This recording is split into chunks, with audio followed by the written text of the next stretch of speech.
जय श्री राम प्रेमी भक्तजनों, प्यारे भक्तों, ऐसे मनुष्य देवता ऋषियों यहाँ तक कि भगवान द्वारा भी पूजनीय होते हैं।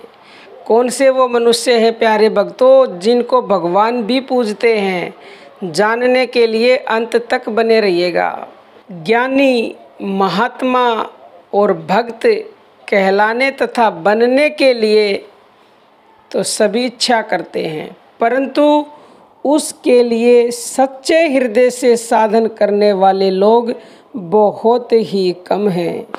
साधन करने वालों में भी परमात्मा के निकट कोई ही पहुंचता है। क्यों? क्योंकि राह में ऐसी बहुत सी विपत्तिजनक घाटियां आती हैं जिनमें फंसकर साधक गिर जाते हैं। उन घाटियों में कंचन और कामिनी, ये दो घाटियां बहुत ही कठिन हैं, परंतु इनसे भी कठिन तीसरी घाटी है मान बढ़ाई और ईर्ष्या की। किसी कवि ने कहा है, कंचन तजना सहज है, सहज त्रिया का नेह, मान बढ़ाई ईर्ष्या दुर्लभ तजना ये है। इन तीनों में भी सबसे कठिन है बढ़ाई।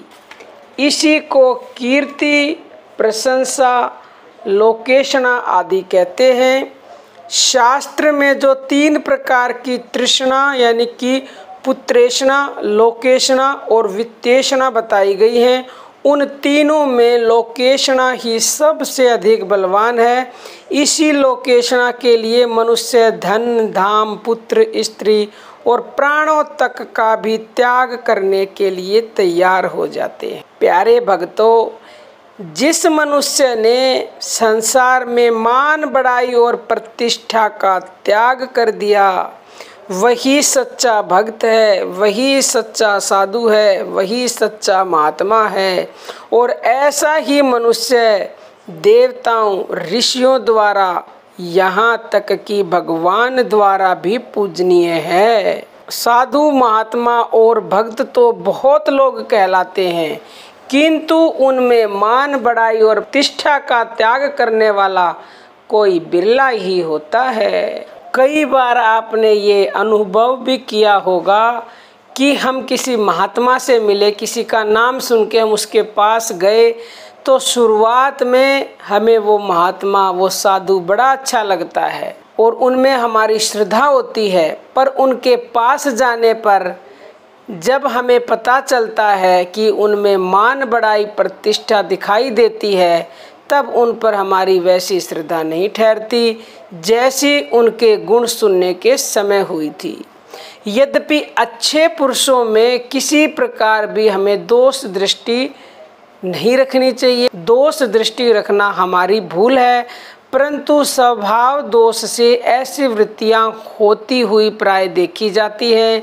और ऐसा कहना बिल्कुल निराधार भी नहीं है, क्योंकि वास्तव में एक ईश्वर के सिवा बड़े से बड़े गुणवान पुरुष में भी दोषों का कुछ मिश्रण रहता ही है। जहाँ बड़ाई का दोष आया कि झूठ, कपट और दंभ भी आ जाते हैं। जब झूठ, कपट और दंभ को स्थान मिल जाता है तो अन्य दोषों के आने का तो सुगम रास्ता बन जाता है। यह कीर्ति रूपी दोष देखने में छोटा सा है, परंतु यह केवल भक्तों को, महात्माओं को, साधुओं को छोड़कर अन्य अच्छे से अच्छे पुरुषों में भी सूक्ष्म और गुप्त रूप से रहता है और यह साधक को साधन पथ से गिराकर उसका पतन कर डालता है। प्यारे भक्तों, अब आप ऐसे कहेंगे कि इनसे कैसे बचा जाए, तो मैं अपने हर वीडियो में बताती हूँ कि इनसे बचने का एकमात्र और सर्वोत्तम सहारा है नाम का। भगवान के नाम का सहारा जो लेगा, जो उसकी शरण हो जाएगा, जो उसका आश्रय लेगा, जो उसकी भक्ति करेगा, प्यारे भक्तों, वो निसंदेह इन अवगुणों से बच जाएगा। अन्यथा आप चाहो कि हम खुद बच जाएं, आप एक कोशिश कर सकते हो, लेकिन कृपा वो करेगा जब उसकी कृपा होगी और जब उसकी शरण हो जाओगे। कृपा तभी होगी जब आप अपने आप को शून्य कर दोगे। हम कुछ नहीं हैं, सिर्फ और सिर्फ वो ही है, वो जाने, उसका काम जाने।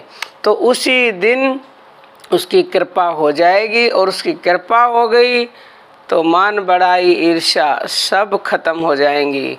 तो प्यारे भक्तों, आप राम नाम या किसी भी भगवान को मानते हैं, पूर्ण विश्वास के साथ, श्रद्धा के साथ, भाव से नाम का जप करें और उसकी शरण हो जाओ। आज के लिए इतना ही। जय श्री राम प्रेमी भक्तों।